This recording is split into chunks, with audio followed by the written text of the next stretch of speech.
say that? What's that? Yes. We have, and I have more copies if we need it. All right.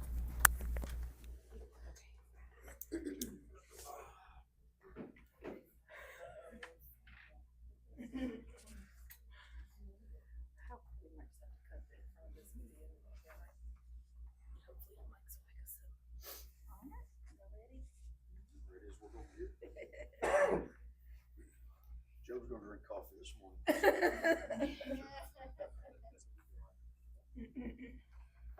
Ready? Yeah, let's go. There was a man named Job who lived in a place called Uz, and by every measure that mattered, this man was solid. He was the kind of man people trusted, a man of integrity. He respected God, and he stayed as far away from evil as he could. Now, Job had a big family, 7 sons, 3 daughters, and his household was thriving. He owned thousands of sheep, thousands of camels, hundreds of teams of oxen and donkeys. Servants worked his land, his herd filled the hills. By the standards of that region, Job was the wealthiest man around. But Job wasn't just wealthy, he was careful, especially when it came to his children. His sons liked to host big gatherings at their homes, family meals, celebrations, long evenings together. And whenever those gatherings ended, Job would wake up early the next morning and offer sacrifices to God on behalf of each of his children. Because he would think to himself, maybe one of them sinned, maybe one of them dishonored God in their heart. So he prayed for them, he covered them. This was something Job did regularly. It was simply part of who he was. Now, while all this was happening on earth, something else was happening in heaven. One day, the members of the heavenly court gathered before the Lord, and among them was the accuser, Satan. Where have you been? Walking the earth, watching people, seeing what they're really like. Have you noticed my servant Job? There's no one like him anywhere on the earth. He's a man of integrity. He respects God, and he refuses to do evil. Of course he respects you. Why wouldn't he? You've protected him. You've protected his family. You've protected everything he owns. You've blessed everything he touches. His herds fill the land. His wealth just keeps growing. Anyone would serve you if life worked out that well. But take it away. Take the protection away. Strip him of what he has, and he'll curse you to your face. Very well. Everything he owns is now in your power. Do whatever you want with it, but you may not touch him. And with that, the test began. One day, Job's sons and daughters were gathered together. They were celebrating at the home of the oldest brother. While they were there, news began to arrive. First, word came from the fields. Raiders had swept in and stolen the oxen and the donkeys. The servants working there had been killed. Only one man escaped to bring the report. And while the news was still being spoken, another report arrived. Fire had fallen from the sky. The sheep were burned up. The shepherds were killed. Only one survivor remained. And before that report was finished, another messenger arrived with more terrible news. Bands of raiders had stolen the camels. The servants had been killed. Again, only one person escaped to tell what had happened. And while that news was still being spoken, one final report came. Job's sons and daughters had been gathered together. They were feasting in the house of the oldest brother, when suddenly a powerful wind swept in from the wilderness. It struck the house from every side. The house collapsed. All of his children were killed. Only one person survived to bring the news. When Job heard these things, he stood up. He tore his robe in grief. He shaved his head. And then he fell to the ground and he worshiped. I came naked from my mother's womb. I'll be naked when I leave this world. God gave me everything I have, and God has taken it away. Blessed be the name of God. Through all of this, Job did not sin, and he did not blame God. Sometime later, the heavenly court gathered again before God, and once again the accuser appeared before them. Have you noticed my servant Job? There is no one like him on earth, a man of integrity. He respects me and refuses to do evil. And even after everything that has happened, he still holds on to his integrity. Skin for skin. A man will give up everything he has to save his own life. But strike his body, take away his health, he will curse you to your face. Very well, you may touch him, but you must spare his life. And soon after, Job was struck with painful sores from head to foot. He sat among the ashes, scraping his skin with a broken piece of pottery. Even his wife said to him, "Are you still holding on to your integrity? Curse God and die." But Job answered, "Should we accept only good from God and never trouble?" Even in this suffering, Job did not sin with his words. Soon 3 of Job's friends arrived: Eliphaz, Bildad, and Zophar. When they saw him, they could barely recognize him. They wept. They tore their robes. They threw dust in the air. Then they sat with Job in the ashes. 7 days, 7 nights. No one said a word, because his suffering was too great for words. And it is here, in that silence, that our story begins. I wish the day I was born had never happened. If there were a way to erase a day from history, that would be the one. Let it disappear. Let it be swallowed up by darkness. Let it be a day that no one remembers. Because if that day had never come, none of this would have happened. Why was I even born? Why didn't I die the moment I came into this world? Why was I picked up and cared for? Why was I given a chance to live only to end up here? If I had died back then, I'd be at peace now. I'd be resting. No pain, no grief, no memories, just silence. In the grave, it doesn't matter who you were. Kings are there. Rulers are there.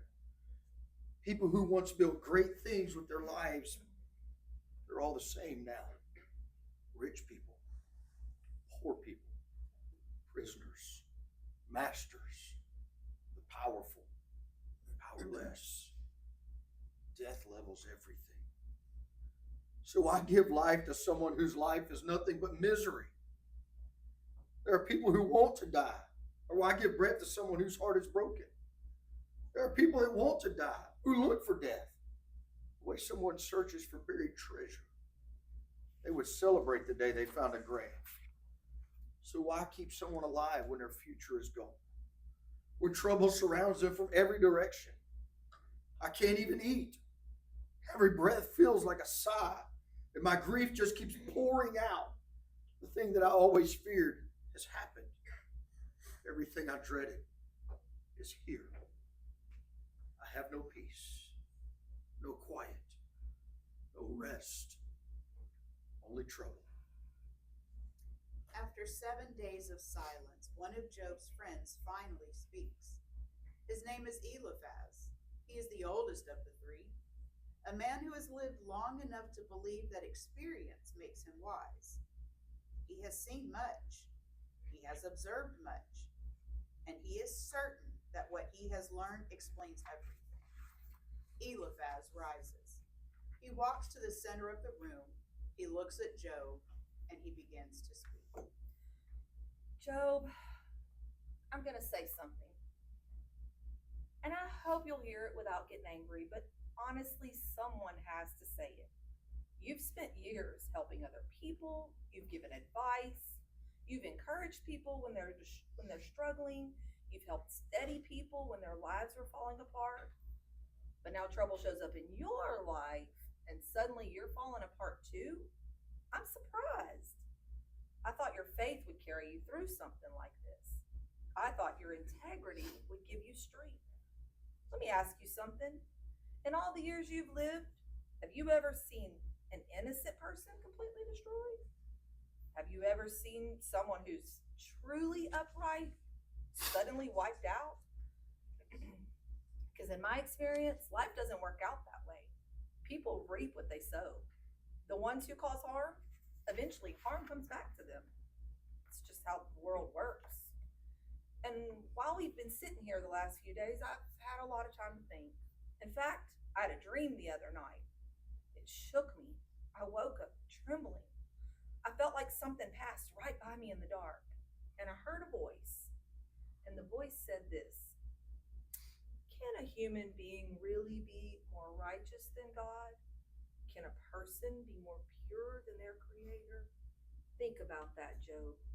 If even angels aren't beyond fault, how much less people like us? We're fragile. We're temporary. We're here today and gone tomorrow. So go ahead, call out to heaven if you want, but who do you think is going to answer you? Let me tell you something else. Bitterness, and you're definitely bitter, Job. Bitterness destroys people. Resentment eats them alive. I've seen it happen. I've watched people start to succeed, build their lives, grow strong, and then suddenly everything falls apart. Their homes collapse, their families fall apart, everything they worked for disappears. Trouble doesn't come out of nowhere, Job. It doesn't just appear for no reason. People experience suffering because we're human, because we make mistakes, because none of us are perfect. If I were you, I would take this straight to God. I'd lay everything out before him, because God does incredible things. He lifts up people who are broken. He exposes people who think they're clever. He stops the plans of people who think they're smarter than everyone else. And sometimes he uses hardship to correct us. In fact, the person God corrects is actually blessed. So don't fight the discipline of God, because I'm pretty sure that's what you're experiencing right now, Job. Yeah, sometimes he wounds, but he also heals. He tears down, but he also restores. If you'll accept what he's doing, this won't be the end of your story. You'll recover. Your life will be secure again. Your family will grow. Your future will be strong. You'll live a long life and eventually die satisfied, Job. Listen, I've spent years thinking about these things. I've watched how life works, and I'm telling you this is the truth. Just listen carefully and take it to heart.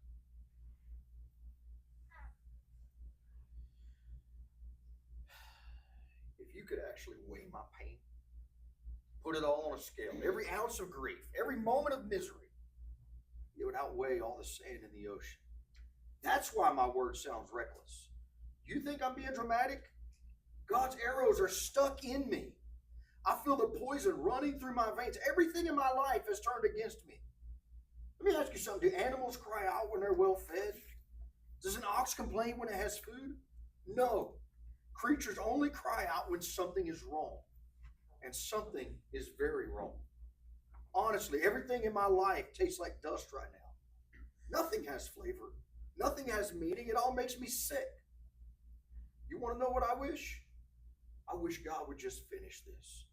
I wish he would crush me, end it.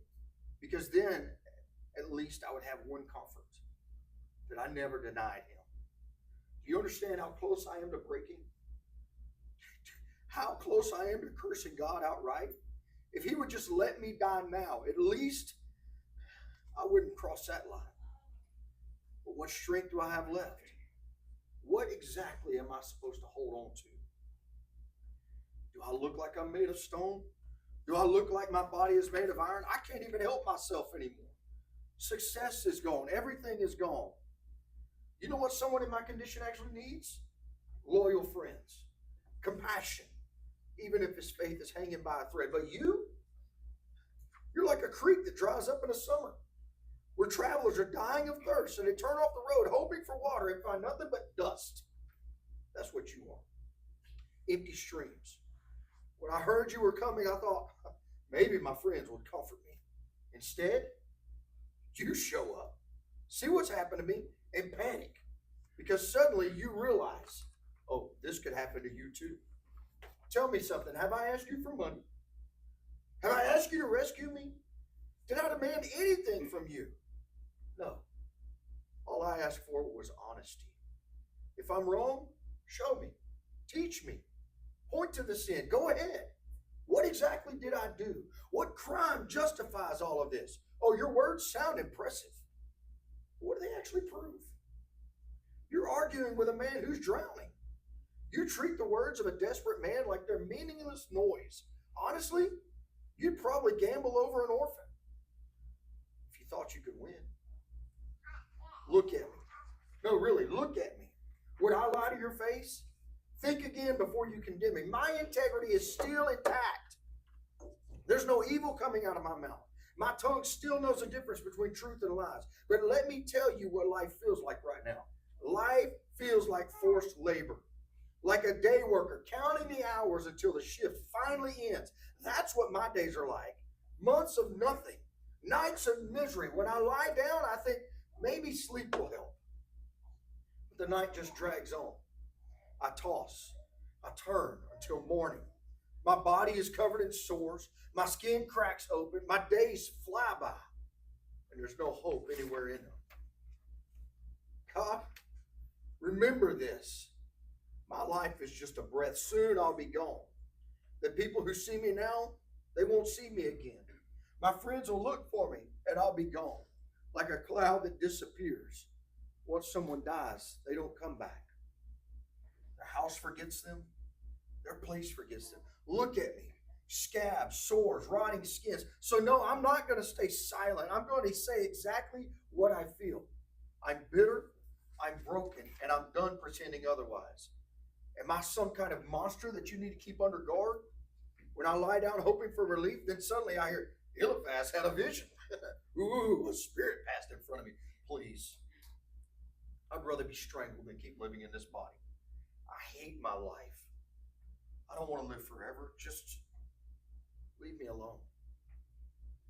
And you, God, why are you so focused on me? As a human being that you're paying this much attention. Every morning, you check in. Every moment, you test him. Do you ever look away? Do you ever give a man a moment to breathe? What am I to you? Why have I become your target? Have I become a burden to you? If I've sinned, what exactly did I do to you? Why not just forgive me? Why not let it go? Because soon enough, I'll be lying in the dust. And when you come looking for me, don't worry, I won't be there anymore. Another friend has been listening carefully. His name is Bildad the Shuhite. If Eliphaz speaks with the confidence of experience, Bildad speaks with the authority of tradition. He trusts what the generations before him have always believed. He stands. How long are you going to keep talking like this, Job?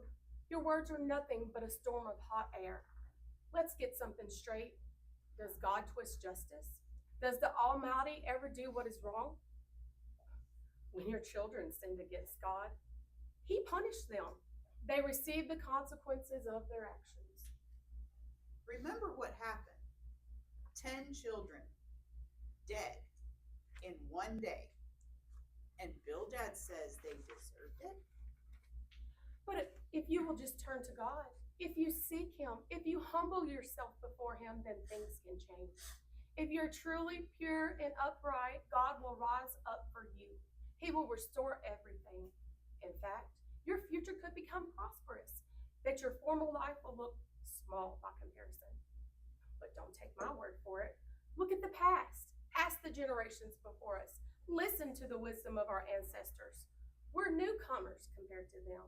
Our lives are short. Our knowledge is small. But the people who come before us, they understood how the world works. And they all say the same thing. A plant can't grow without water. Reeds can't survive without a marsh. And people who forget God, they don't survive either.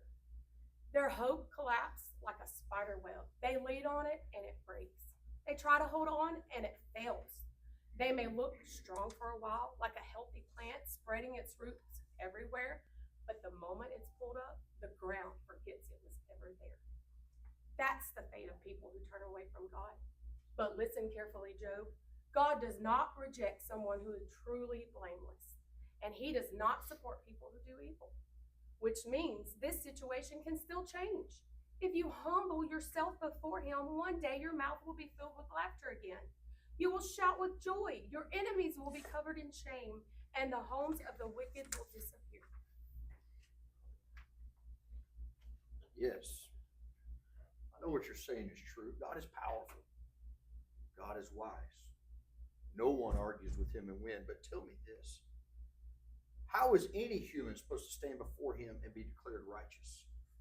If someone tried to argue their case with God, they would never even survive the first question. Not one answer in 1,000 would be enough. His wisdom is beyond us. His power is overwhelming. He moves mountains, and they don't even know they've been moved. He shakes the earth, and his foundations tremble. Yes, God is mighty. I'm not denying that. But how am I supposed to argue with him? What words could I possibly use? Even if I were innocent, I couldn't defend myself. All I could do is beg for mercy. And honestly, even if I called out to him and he answered, I don't think he would actually listen. He would just crush me again, like a storm, like a hurricane tearing through what's left of my life. More wounds, more misery, no time to breathe. If this is about strength, fine, God wins. If it's about justice, who exactly is going to summon God to court? Even if I were innocent, my own mouth would probably condemn me. Even if I were blameless, somehow I'd still be declared guilty. And you know what? At this point, I don't even care anymore. I despise my life because it seems like the same thing happens to everyone. The innocent suffer, the wicked suffer. God destroys both. Disaster comes suddenly, and the despair of innocent people becomes a joke. When evil people take control of a nation, when justice is blind, who do you think allowed that to happen? If not him, then who? My life is flying past me faster than a runner, gone before I ever see joy again, like boats rushing downriver, like an eagle diving towards its prey. If I say, fine, I'll stop complaining, I'll smile, I'll act like everything's okay. It doesn't change anything, because I know you've already decided that I'm guilty. And I don't even know what the crime is, so why keep trying? Even if I scrub myself clean, washed in the strongest soap, God would just throw me back in the mud. Everyone would still call me filthy. God isn't a man like me. We can't meet in court. We can't stand before a judge and argue our case. But if there were someone who could stand between us, someone who could put one hand on God and one hand on me, someone who could stop this punishment, maybe then I could speak without fear. There's no one. No mediator, no referee, nothing. So, I'm going to say exactly what I feel. I hate my life. I'm done pretending. I'm going to speak from the bitterness of my soul. What more can God do to me? Seriously, what more is left? So, fine, I'll say it straight to him. God, stop condemning me. Just tell me what the charges are. What exactly did I do? Does it make you happy to crush the work of your own hands? To destroy something that you created? While the wicked are getting away with everything? Do you see the world the way humans see it? Are your years as short as ours? Is that why you're hunting for my sins? Digging through my life looking for something to punish? Even though you know I'm not guilty? You know I can't escape you. You know there's no one who can rescue me from your hand. So tell me, why are you doing this? A third friend has been listening. His name is Zophar. If Eliphaz speaks from experience and Bildad speaks from tradition, Zophar speaks with the certainty of religion. He has heard enough. He stands abruptly. Are we seriously going to let this go unanswered? Are we supposed to just sit here while you keep talking? Does all this dramatic speech make you right? Are we just supposed to stay quiet while you accuse God? You talk like you're innocent. You act like your beliefs are pure. You stand there saying, my hands are clean. But if God actually spoke to you, if he opened his mouth and told you the truth, you'd realize something. You'd realize that God has already overlooked some of your guilt. You think God doesn't understand you? You think you can figure him out? His wisdom is deeper than the ocean, higher than the heavens, longer than the earth, broader than the sea.